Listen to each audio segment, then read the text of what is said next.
welcome to this episode of Money on Your Mind. The question that comes to us today is around purchasing a car. Is it a good time to purchase a car? How much should I think about purchasing a car for? Should I pay cash for that car? Should I finance that car? Car buying right now can definitely be a sensitive topic when we think about supply and demand and supply chain issues that we're talking about in 2021 and 2022 in follow-up and continuation of the pandemic.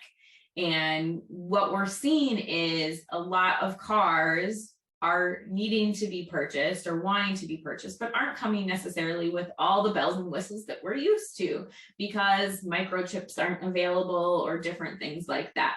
That being said, is it the best time? Is it something that you need in order for your family to function? Then I think you need to weigh the options that are available to you.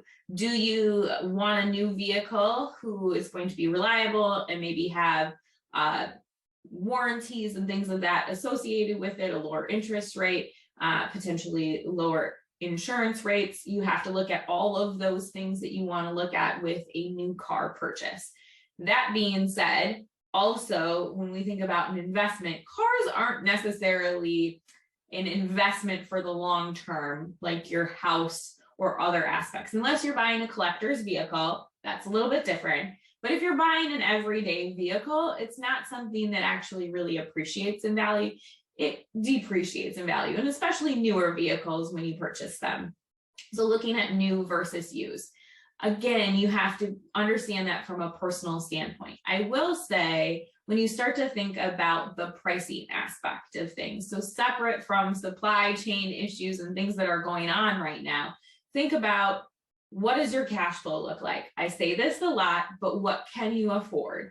20% of your income should be allocated to like paying down debt. So if you are deciding to finance that vehicle with interest rates being low is an okay thing to do, I still would put a healthy down payment on it so that you keep that payment under a specific area. For an average consumer, somewhere between $300 and $700, that $700 payment for a car feels like a lot. And you need to understand, like, if I lose a job, can I still pay for this vehicle? So understanding, although you might be able to afford it today, what is it that might happen going forward into the future? And can you, if you're a 2-income household, afford it on 1 income? Your 1-income household, what is your savings plan in order to cover something like that going forward?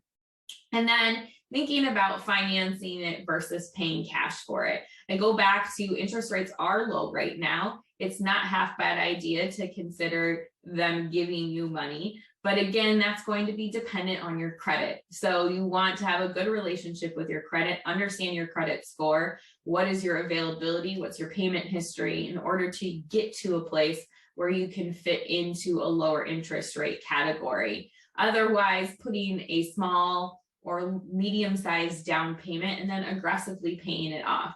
You can give yourself the grace period of a longer time frame, but rounding that payment up, even an extra $10 or $15 can sometimes save months in payments that you would make in order to pay that vehicle off. I also say, once you've paid a vehicle off, you should continue to still make that payment into a savings account so that you have a healthy down payment to put on your next vehicle. So if you have any questions that you would like to submit to us, please go to forethoughtplanning.com and visit Money on Your Mind under the resource tab, and we would love to answer your question.